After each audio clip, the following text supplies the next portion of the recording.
This is Sonic, and you're watching JD Frank 20. What is up, everybody? Here's some interesting information right here by Sonic Stadium. Sonic Heroes PS2 prototype discovered after 20 years. Can we feel Izuka-san's every rage?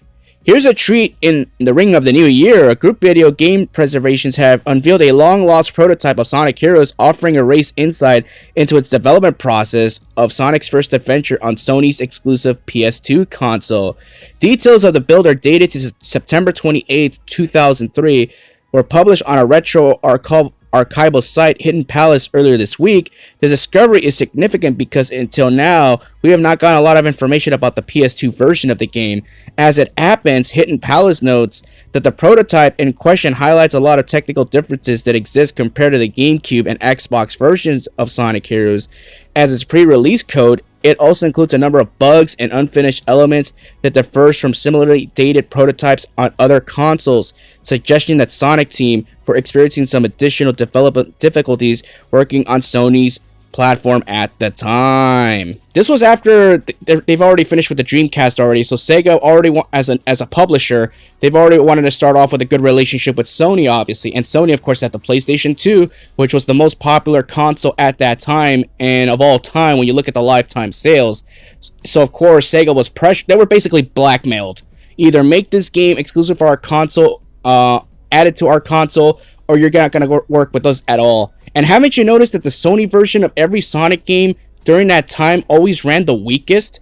I mean, you look at Sonic Heroes, terrible frame rate, terrible lighting. Shadow the Hedgehog, terrible frame rate, terrible lighting.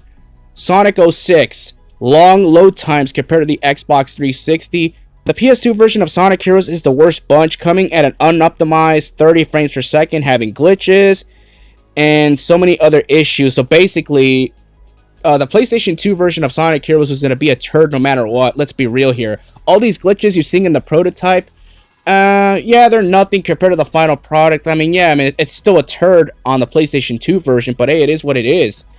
You know, Sega was working against a harsh deadline, and Takashi Iizuka, again, the man nearly lost his life making this damn game.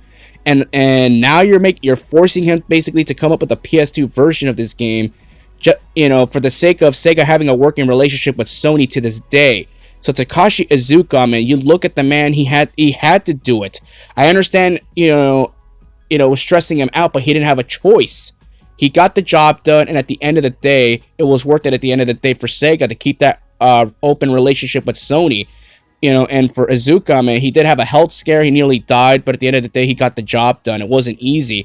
I never liked that dark story when it comes to Sonic Heroes. I hate the fact that Iizuka nearly could have died making that game, and I also hate the fact that one of the primary reasons that happened is because Sony blackmailed Sega to making this game, just because the GameCube version ran superior, and not only that, because the GameCube also got Sonic Adventure DX, and they got Sonic Adventure 2 Battle exclusively for their console, yet Sony got nothing.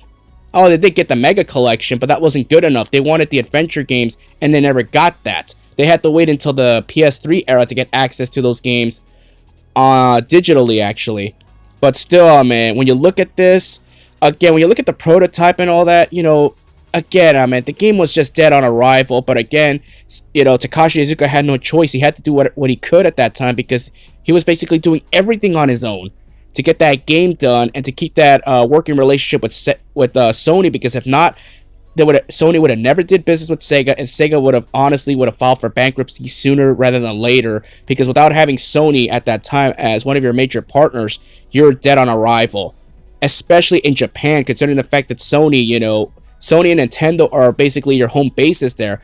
And of course, Microsoft, again, they've never been successful in Japan. With the original Xbox One all the way to the Series X, they never did well in Japan, so they had no choice. They had to keep Sony happy.